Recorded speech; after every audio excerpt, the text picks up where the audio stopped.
I'm ready. Okay. Yeah, we're all set. What about me? Go ahead. Okay, we're going to ask some questions mostly about your opinion about current events in the state government. Good. And about some tax bills and the like. The first question is, what would you like to see established at the Rockingham Park complex? Would you like to see dog racing come back, or were you in favor when they were going to have the Boston Bruins come play up here? All right. Your question is, what would I like to see happen at Rockingham Park, right? What I would like to see happen there is private enterprise, dealing with private enterprise who now own the property, arrange an agreement for the people that now own it to sell it, and then I'd like to see thoroughbred horse racing back there at Rockingham Park, because it is one of the most beautiful parks in the country. I'd like to see harness racing for the nighttime schedule and the nighttime season. And if it takes additional racing days to make the track profitable to get a return on investment, that is what I would like to see happen. Now, you're not going to use all the acreage there, so I'm sure that the private sector that purchases that land will be looking for other opportunities to develop further the land to get a return on the investment. And if they can do anything such as building a sports arena to attract the Boston Bruins, or to attract the Boston Celtics, or to attract any professional group, I'm sure they will be looking in those areas. But first, we have to have proper legislation to allow an investor to get a proper return on that investment, and that's been one of the shortfalls so far. Hopefully this legislation that passed the House as of yesterday goes into the Senate, and if everything is compatible to what I feel is a good legislation, or the best I can get, and that rider is still in there to allow for return on investment, I'll be happy to sign it, and hopefully we might have construction come fall. Does that answer the question? Yes. Okay. All right, the second question is about the University of New Hampshire and the property tax. All right, why doesn't the University of New Hampshire or state reimburse the town of Durham for the cost of educating students going to the public school in Durham but living in an apartment owned by UNH and therefore not paying any property taxes to the community? I'd have to ask the University Board of Trustees as to what their policy is relative to that. I'm not familiar with that particular situation, but if you would give me the time, I could tell you what the Board of Trustees has to say about it. Seeing as you're running next this year again in the election, do you predict that you're going to have a tough candidacy against Senator Monier, the President of the Senate? Well, I think any time that you're a Democrat living in a Republican state, and the Democrats are roughly only 30 to 32% of the registered voter, it's automatic that I'm going to have a tough time. But I've won twice, and I hope to win the third time. Is there any way of alleviating the high property tax in New Hampshire? Yes, I think we should be looking at our local elected officials to be seeing just how wisely they're spending the monies that they do raise. We should be looking at our county delegation to see what curfew they're placing on the spending programs. And we certainly, with me as governor, am very aware of sending every possible dollar back to cities and towns to help relieve that situation. I can say that I, as governor, have sent back more money than any governor before. I can also say that I, as governor, when I vetoed that budget the other day, saved the cities and towns another $1,700,000 that the House and the Appropriations Committee were willing to take back from cities and towns, which would do nothing but increase your property tax. So I've maintained a very high profile in saying that the state has an obligation to get monies back to cities and towns. You just said that you vetoed the budget the other day. What were your main concerns and reasons for vetoing this budget? The supplemental budget, the same reasons that I had for vetoing the budget last year. Because somehow or other they seem to live in a world that that does not face reality. One, the court decreed that we had to live up to certain commitments at the state prison. And we did not place the necessary funds in the state prison's budget to allow us to abide by that court decision. Two, we have a law that says that any person is entitled to defense in court. So you have what they call the indigent defense group. Lawyers can be hired to protect the rights of the individual even if they can't afford to pay. And the state has a fund that they put monies aside so these attorneys are paid. Well, there isn't enough money in the fund. The state has always turned its back on that problem. And again, they turned their back on the problem this time. And the monies they put in would not pay even the current bills, never mind to the end of the biennium. They also ignored the $1 million debt on monies over the years that we pay out every year, and they said, well, we'll face that next year when it's due in March. And I'm saying you're going to face it now and put it into the budget because I don't want another House and the Senate facing your problem next year. You do it this year. They also ignored the state employees after going through the fact find, going through the process set down by the legislature. And then when they arrived at a compromise and agreement, they said the state employees would be number one on the priority list, that we had the funds. They ignored the state employees. And I wanted the repeal of the business profits tax. I wanted that off the books.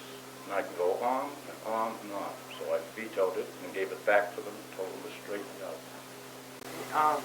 And what is your opinion on establishing an income tax in New Hampshire? We're meeting this afternoon. I've stated right along that we have to look at total tax reform in the state of New Hampshire. It doesn't seem fair to me that a person can work all their life, put money away, and then we have no hesitation about taxing those funds when you draw it out as interest or dividends on your savings. We'll tax that person. But we will not face up to the issue of making a more equitable situation where all people are involved in the tax structure, all businesses are involved in the tax structure. And I'm saying that in the next campaign or in the upcoming campaign, these issues will be discussed and will be put out there in the open, and the people will have a chance to make a decision.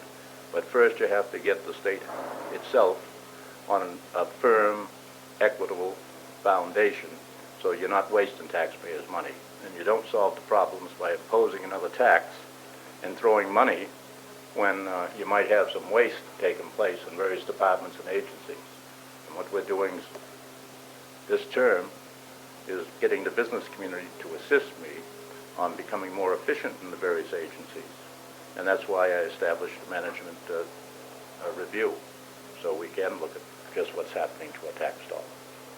Would that require a constitutional amendment if that went through? It depends upon what type of tax you put through. If you put through a graduated income tax, that would require a two-thirds vote of the people to change the Constitution.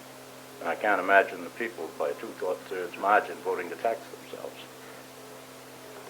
Can you? I can't. As you obviously know, New Hampshire's bond rating is dropping rapidly. How do you propose to keep it up, stabilize it, and then eventually bring it back up?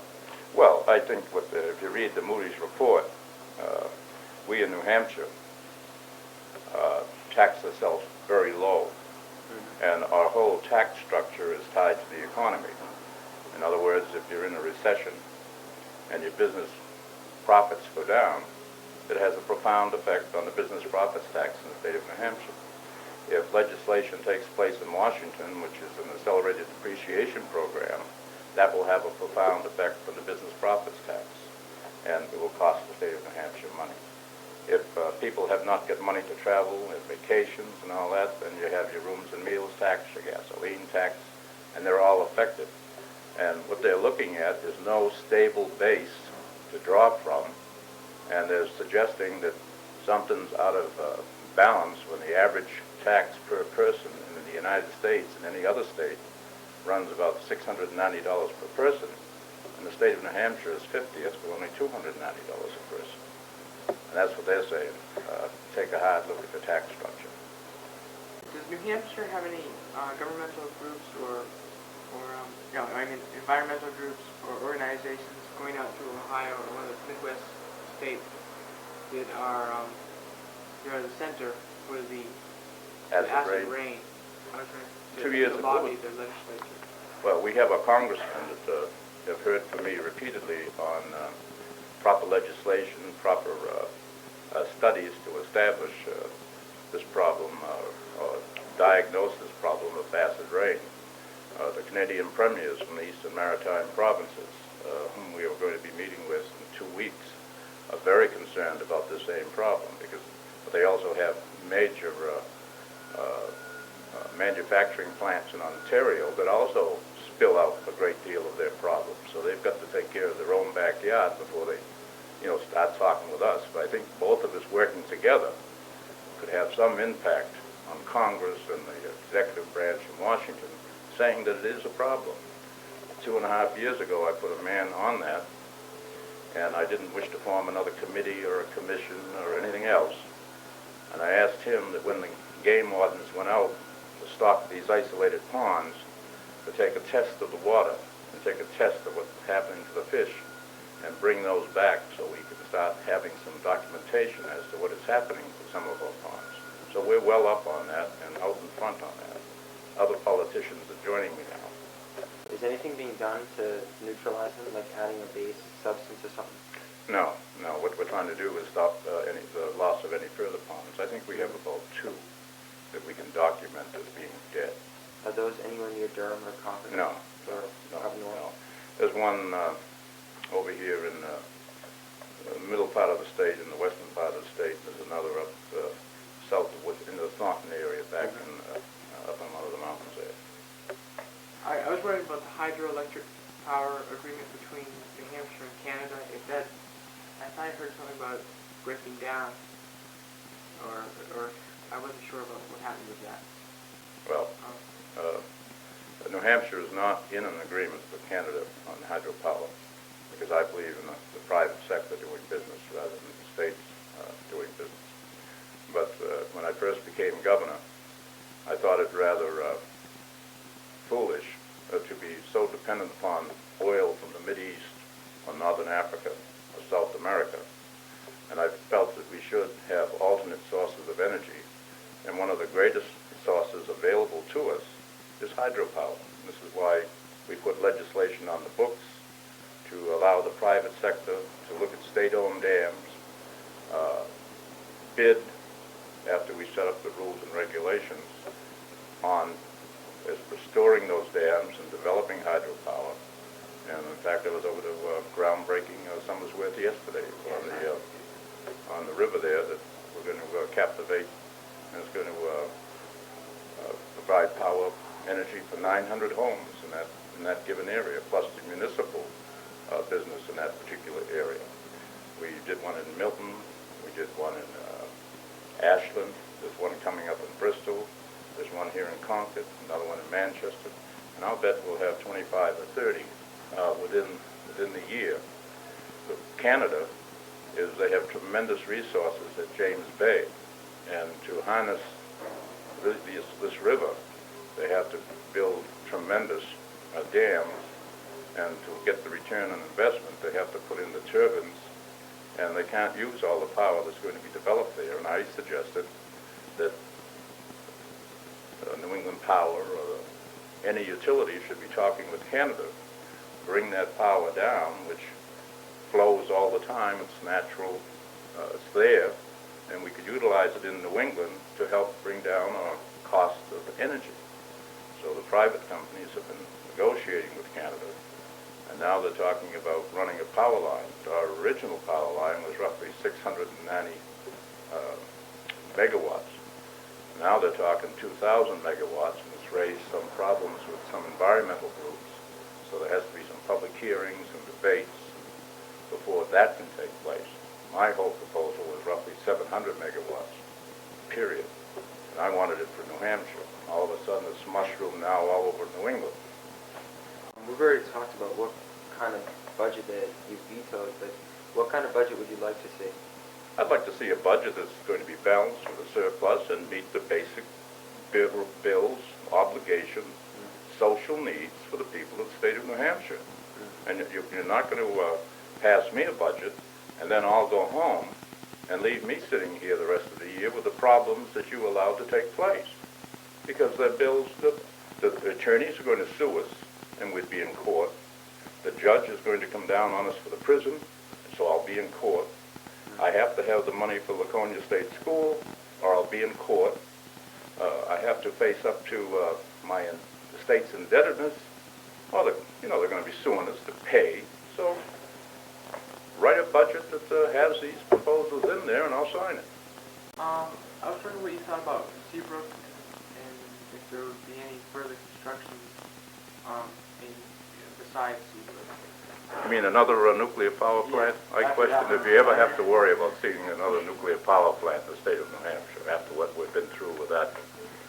And secondly, that's well down the pipe.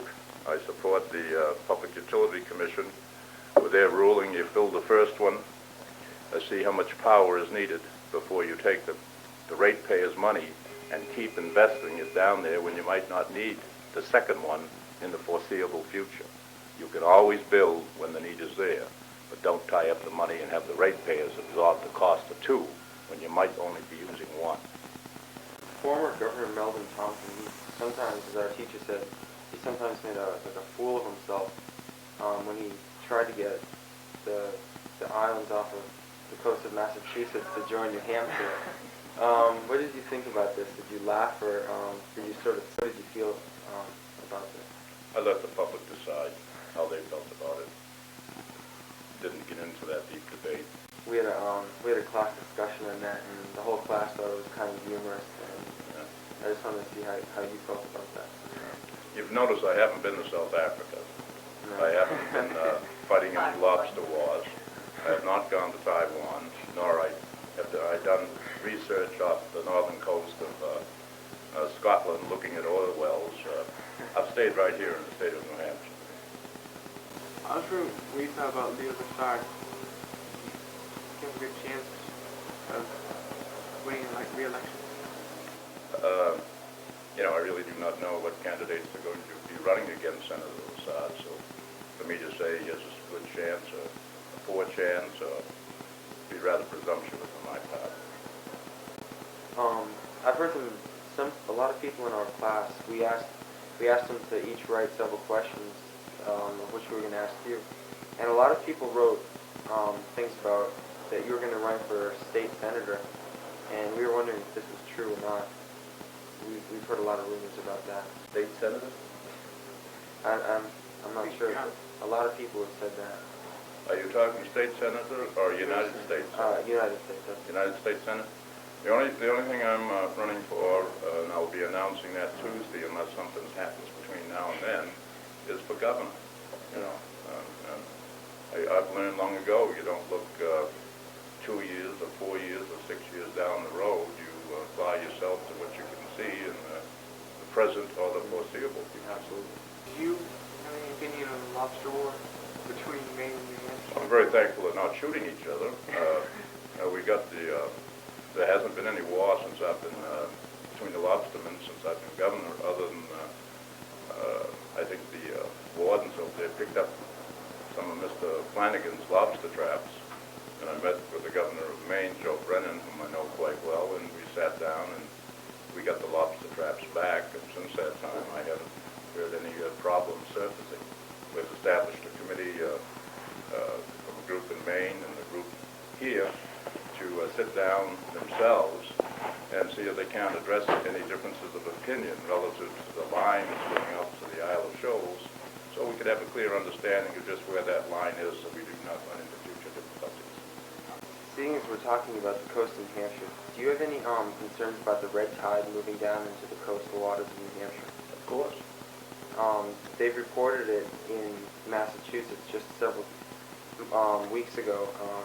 Have there been any major reports of it in New No, Hampshire? but basically what happens is when it happens, you hear about it, and when it happens, it's they close down, close down the clams, fishing for the clams. It's just automatic because it's very poisonous.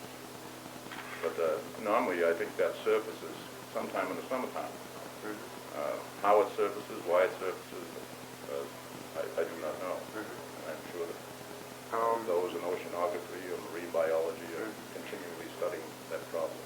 How much of an economic problem does this pose for the fishermen of New Hampshire? Well, if you have a boat and you're in the clam business and you have to dig clams to make a living, if you're shut out of business, I'd say it's a serious economic problem. What would happen if the coast of New Hampshire was invaded by the red tide and it forced a lot of them out of business? Would the state government come to their aid? No. They would probably put their boats up and find another job until the situation cleared up. You can't, as a government, go out and if someone loses a job, turn around and say, here, I'm going to give you some money, and you sit home until your job comes back or opens up. That's the free enterprise system that doesn't allow, you go out and find another job or decide what you wish to do with a different type of career or what your education will allow you to do. How many more questions have you got? Well, we've just about run out by now. One of the questions that was asked a lot by the people of our class was, why did you decide to become a governor in the first place? I was working in the private sector. I was in banking and automobiles, some real estate. And I was also very aware that I needed to get industry into the North Country. And every time I turned around, the first thing that would come up was, well, how about housing for people that wish to move here? And then the more I got looking at housing, the more I saw how some people lived, especially the elderly, on fixed income, where the majority of that monthly social security check went for rent, and they were in very dire straits with what little was left. And yet, as I traveled other parts of the country, I saw that we had housing because of legislation that was passed 40, 45 years ago at the national level that would allow states to participate in a program where that person, if they get $200 a month, they only pay 25% of their check for rent, and they can retain the $150 for living on. And I said, if the other states can have this program, why can't New Hampshire?